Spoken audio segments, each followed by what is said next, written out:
Over the past few months, we've learned an incredible amount about Nod-Krai, but there's one faction in my opinion that hasn't been looked at closely enough, and that's the Wild Hunt. The Wild Hunt is basically Nod-Krai's variant of abyssal attacks, but it might be so much more worse, because the Sinners might be involved, and Flins' lantern might be hosting a spirit. So without wasting any time, let's get right into it. The Wild Hunt are not like regular abyssal monsters. In the Long Night's Oath artifact said it's described as a demonic host from another world seeking a harvest of souls, or an army of spirits. Even in visuals, the forces of the Wild Hunt seem very zombie-like in nature. Its attacks are so terrifying that it reminds the people of Nod-Krai of the Cataclysm. It's also said that the monsters of the Wild Hunt are searching for something, which I'm going to come back to later. But the big detail that sets the Wild Hunt apart from regular abyssal attacks is that the Wild Hunt has a leader, someone pulling the strings. Unlike other types of abyssal attacks we've seen, there may be an actual intelligence commanding this one. The only mention of this leader appears in the Long Night's Oath artifact set, which tells us about Nod-Krai's history, which I have a whole other video on that I have linked if you'd like to check it out. But in order to command an abyssal force, this individual must be incredibly powerful, and from our current roster, the most likely candidates become the Abyss Order and the 5 Sinners of Khaenri'ah. Varka confirmed to us at the end of Inefa's quest that the Abyss Order does in fact have a presence in Nod-Krai. But I doubt the Abyss Twin is really the one straight up sanctioning abyssal attacks to terrorize the population of Nod-Krai via the Wild Hunt. This leaves the Sinners, so let's talk about them. So which one of the 5 Sinners could we be dealing with? Sertologi, Ryandaughtr, Vedrfolnir, Rerir, or Hroptatyr? Sertologi in Skirk's story quest says that he has no interest in Teyvat. That alone should eliminate him as a potential candidate. Ryandaughtr is now basically the shade of life. I'm not sure leading an undead army is something that particularly appeals to her. Vedrfolnir is Dainsleif's older brother, and he's mostly known by his prophecies. Rerir's title is Rerir of Solnari. In many other languages, it seems to translate to something more along the lines of Moon Hunter or Moon Avenger.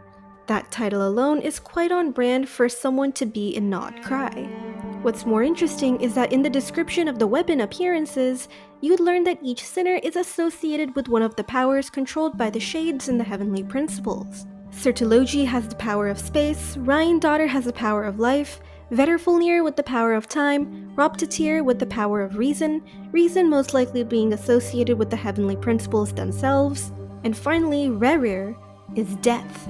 The polearm weapon appearance called Shattered Moon speaks about the weapon that was once used by a moon-hunting sinner in an ancient land. Fits Rerir pretty well. It's said that the weapon had the power of death, so why do I bring up the Shade's powers? There's another interesting detail about the Wild Hunt I have yet to mention. In the Nod-Krai concept overview, in the panel that talks about the Abyss, it tells us the rules don't apply in the Shadows, and specifically, death is no respite from torment. Obviously, this is something that's reflected in their descriptions and visuals as this sort of undead army. But the rules of Teyvat in particular are something that the Shades oversee.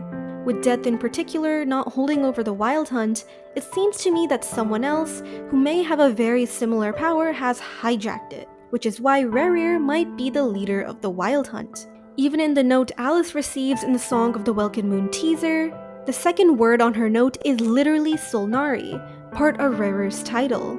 Is this a coincidence? I think not.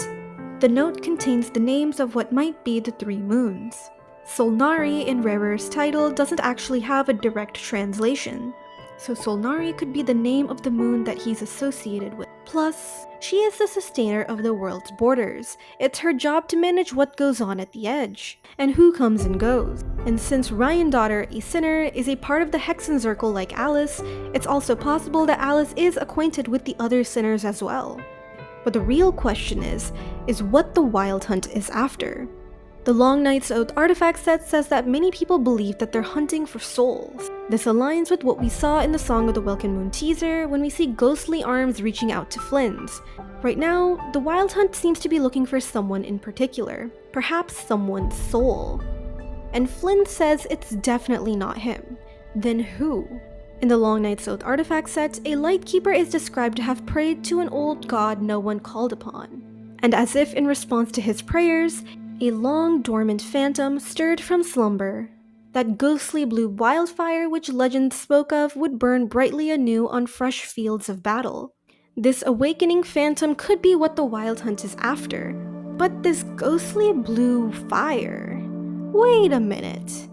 Okay, so I don't know if you've noticed, but a lot of things in this game associated with ghosts or soul are often the color blue. Even in the God's Limits teaser, the leftovers of Ryan Daughter's little experiments that she picks up, perhaps the souls or life force of her creations are shown as wispy blue fire things.